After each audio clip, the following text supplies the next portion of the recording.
కూడా ఇప్పుడు మేము ఒక పాట పాడుకుంటూ రావడం మీరందరూ వినుంటారు.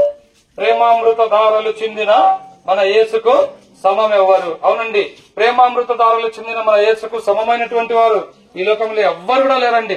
యేసు ప్రభులాగా ప్రేమించే వాళ్ళు ఎవ్వరు కూడా లేరండి. యేసు ప్రభులాగా ప్రాణం పెట్టిన వాళ్ళు ఎవ్వరు కూడా లేరండి. యేసు ప్రభులాగా మానవుని ప్రేమించి మానవుని కొరకు ఈ లోకానికి దిగి వచ్చిన వారు లోక చరిత్రలో ఎవ్వరు కూడా లేరండి. ఎందుకు యేసు ప్రభు మనల్ని ప్రేమించాల్సి వచ్చింది? ఎందుకు యేసు ప్రభు ఈ లోకానికి దిగి రావాల్సి వచ్చిందంటే, మానవులమైన మనం అందరం కూడా పాపాత్ములమండి. మానవుడు జన్మతః కర్మతః పాపి అని మన పురాణాలు ఘోషిస్తా ఉన్నాయి. జన్మనాయి శూద్రః అనగా జన్మంతోనే మానవుడు పాపి. కనుక ఈ పాప హృదయంతో మనం దేవుని చూడలేం. ఈ పాప హృదయంతో మనం దేవుని చేరలేం. ఈ పాప హృదయంతో మనం స్వర్గరాజ్యంలో ప్రవేశించలేం. కనుక మనల్ని పరలోక రాజ్యం చేర్చాలని, మనల్ని పాపం నుంచి విడిపించాలని, మన జీవితంలో నెమ్మది ఇవ్వాలని, మనకు శాంతినివ్వాలని, మనకు సమాధానం ఇవ్వాలని ఆ సృష్టికర్త అయినటువంటి దేవుడే నరావతారిగా 2024 సంవత్సరంల క్రితం ప్రపంచానికి మధ్యస్థానమైన యెరూషలేం పట్టణంలో బెత్లెహేం అనే చిన్న నగరంలో యేసు ప్రభుగా ఆయన ఈ లోకంలో జన్మించినాడు. మానవులందరి పాప క్షమాపణ నిమిత్తం, మానవులందరి పాప పరిహారార్థ నిమిత్తం లోక పాపములు మోసుకొని పోవచ్చున్న దేవుని గొర్రెపిల్లగా యేసు ప్రభు భూమి మీద అవతరించినాడు. అమ్మాయి ఈ లోకంలో పవిత్రంగా జీవించినాడు, పాపం లేకుండా జీవించినాడు. ఈ లోకంలో ఉన్న వాళ్ళు ఎవ్వరు కూడా యేసు ప్రభులో పాపాన్ని కనుగొనలేకపోయినారు. ఆయన ఒక్కడే నీతిమంతుడు, ఆయన ఒక్కడే పరిశుద్ధుడు. కనుక నీతిమంతుడైన దేవుడు, పరిశుద్ధుడైనటువంటి దేవుడు మానవులందరి పాప పరిహారార్థము సిలువనెక్కినాడు. అమ్మాయ్యా, ఆయన మన పాపముల కొరకు మనం పొందవలసిన శిక్ష ఆయన పొందినాడండి.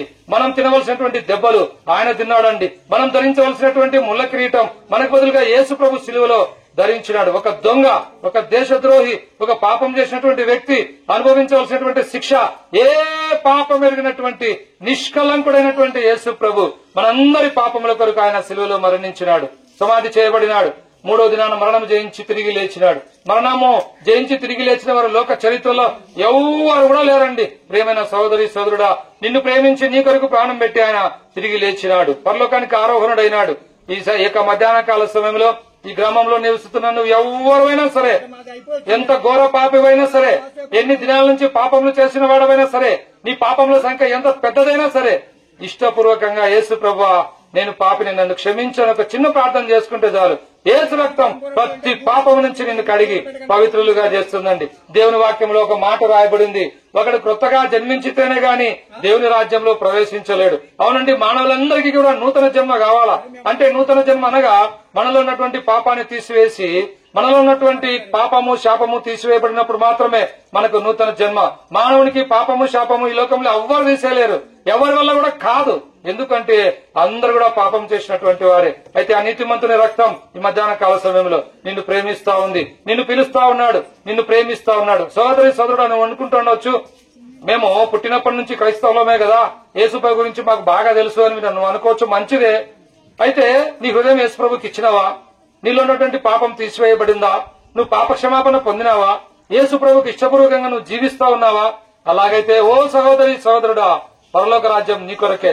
ఆ విధంగా కాక సాంప్రదాయాలు, పద్ధతులు, అలవాట్లు, ఆచారాలు వీటి ద్వారా ముందుకు పోతూ నిజంగా నువ్వు పాప క్షమాపణ పొందకుండా, నీ పాత అలవాట్లకు స్వస్తి చెప్పకుండా నీ జీవితంలో అలాగ కొనసాగిపోతా ఉంటే నిత్య నరకం, అగ్నిగుండం, పాతాళం ఎవరు తప్పించుకోలేరు. ఈ మాటలు వింటున్న సోదరి సోదరుడా, ఇప్పుడైనా యేసు ప్రభు చెప్తకురా, ఇప్పుడైనా ఆయన మాట విను. ఆయన నిన్ను ఇప్పుడు కూడా ప్రేమిస్తా ఉన్నాడు, ఇప్పుడు కూడా యేసు ప్రభు నిన్ను పిలుస్తా ఉన్నాడు. నేడే నీ రక్షణ దినం, ఇదే మిక్కిలి అనుకూల సమయం, ఇదే రక్షణ దినం. ప్రభువైన యేసునందు విశ్వాసం ఉంచండి, అప్పుడు మీరును మీ ఇంటి వారును గొప్ప ఆత్మరక్షణ, పాపక్షమాపణ, పరలోక రాజ్యం మీరు పొందగలరు. మా సహోదరులు మీ వద్దకు చిన్న చిన్న కరపత్రాలు, పుస్తకాలు తీసుకుని వస్తున్నారు. మా సహోదరులు సహోదరులు అవి తీసుకునండి, చదవండి, సత్యాన్ని గ్రహించండి. మీ అందరి కొరకు మేము ఇప్పుడు ప్రార్థన చేస్తాం.